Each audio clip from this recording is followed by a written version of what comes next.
বাংলাদেশ আজ বিশ্ব দরবারে মর্যাদার আসনে নিজেকে প্রতিষ্ঠিত করতে দৃঢ় প্রতিজ্ঞ।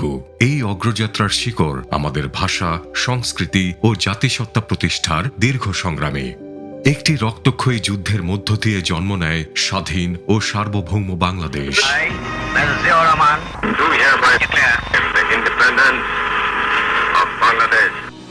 লাখো প্রাণ এবং জাতির শ্রেষ্ঠ সন্তান বুদ্ধিজীবীদের আত্মত্যাগে অর্জিত এই দেশ ধ্বংসস্তূপ থেকে বারবার ঘুরে দাঁড়িয়েছে। সেই অদম্য চেতনারই নবজাগরণ ২৪শে জুলাই, ৭১-এর স্বাধীনতা এবং জুলাইয়ের গণতন্ত্র, সাম্য ও ন্যায় বিচারের প্রত্যয় একই ধারায় নির্মাণ করছে নতুন বাংলাদেশের পথরেখা। এদেশের শ্রমজীবী মানুষের নিরলস শ্রম, প্রজাতন্ত্রের কর্মচারীদের অধ্যবসায়, ব্যবসায়ী ও জনসাধারণের একনিষ্ঠ প্রচেষ্টায় আমরা এগিয়ে যাচ্ছি দুর্বার গতিতে। ২০২৬-২৭ অর্থ বছর মাননীয় প্রধানমন্ত্রী তারেক রহমানের নেতৃত্বাধীন সরকারের প্রথম বাজেট ঘোষণা। এবারের বাজেটে এনবিআর এর লক্ষ্যমাত্রা ৬,০৪,০০০ কোটি টাকা। স্বনির্ভর বাংলাদেশের প্রত্যয় নিয়ে প্রতিষ্ঠিত জাতীয় রাজস্ব বোর্ড, যার অধীনে রয়েছে ৩টি গুরুত্বপূর্ণ উইং: কাস্টমস, ভ্যাট এবং আয়কর। সালটা ১৯৭৯। একটি দেশ তখনও শিখছে কিভাবে নিজের পায়ে দাঁড়াতে হয়। সেই বছর শহীদ প্রেসিডেন্ট জিয়াউর রহমানের সরকারের বাজেট বক্তৃতায় উঠে আসে একটা নতুন শব্দ: বন্ড। শুল্ক না দিয়েই কাঁচামাল আনো, পোশাক বানাও, বিশ্বকে দেখাও তোমার দক্ষতা। এই একটি যুগান্তকারী সিদ্ধান্ত বাংলাদেশকে বিশ্বে দ্বিতীয় বৃহৎ পোশাক রপ্তানিকারক দেশ হিসেবে প্রতিষ্ঠিত করেছে। একটা সুতো থেকে শুরু হওয়া গল্প আজ জড়িয়ে আছে লক্ষ লক্ষ পরিবারের ভাগ্যের সাথে। দেশের প্রতিটি বন্দর ও আন্তর্জাতিক চেকপোস্টে আমদানি রপ্তানি পর্যায়ে রাজস্ব সংগ্রহ, চোরাচালান প্রতিরোধ ও জাতীয় নিরাপত্তায় কাজ করছে Bangladesh customs. Bangladesh single window trade ফ্যাসিলিটেশনের লক্ষ্যে ১৯টি সংস্থার সাথে সমন্বয় করে দ্রুত পণ্য খালাসের জন্য ইস্যু করছে পারমিট, সার্টিফিকেট ও লাইসেন্স।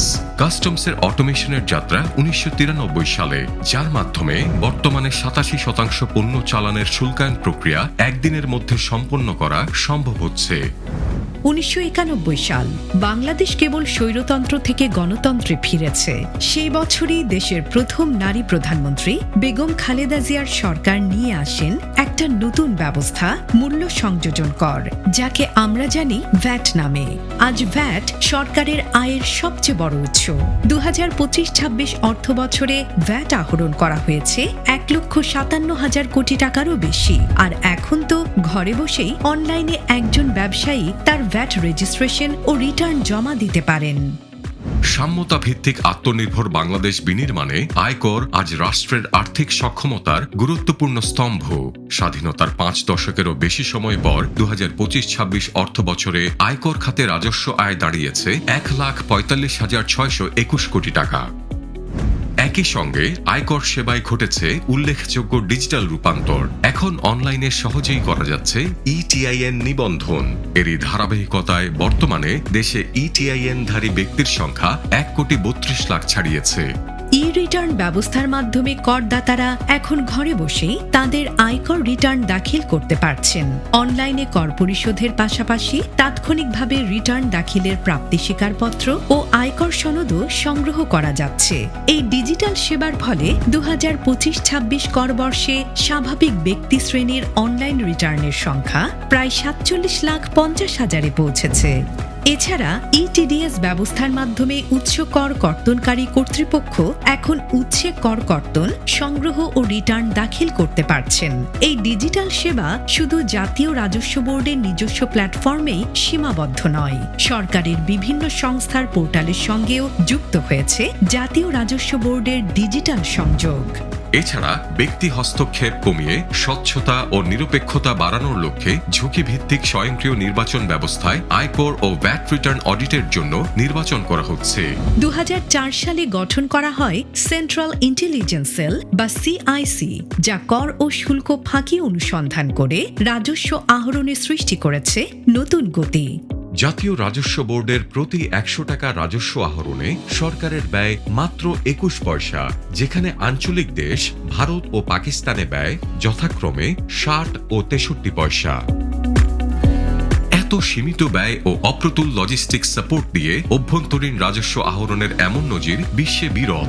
দেশে মহামারী এসেছে, দুর্যোগ এসেছে, কিন্তু শত প্রতিকূলতায় অর্থনীতির চাকা সচল রেখেছে জাতীয় রাজস্ব বোর্ড। অর্থনৈতিক ন্যায় বিচার নিশ্চিত করার লক্ষ্যে মুক্তিযুদ্ধের মূলমন্ত্র ও জুলাই চেতনার আলোকে বর্তমান সরকার চালু করেছেন ফ্যামিলি কার্ড, কৃষক কার্ড, হেলথ কার্ড সহ নানা সামাজিক সুরক্ষামূলক কর্মসূচি। এসব উদ্যোগের সুফল প্রতিটি মানুষের দোরগোড়ায় পৌঁছে দিতে প্রয়োজন শক্তিশালী রাজস্ব ভিত্তি এবং প্রতিটি নাগরিকের সক্রিয় অংশগ্রহণ। আমাদের দেওয়া রাজস্বই হয়ে উঠুক অসহায়ের ভরসা, কৃষকের শক্তি এবং প্রতিটি পরিবারের নিরাপত্তা। ন্যায়ভিত্তিক ও সমৃদ্ধ বাংলাদেশ গড়ার দায়িত্ব আমাদের সবার।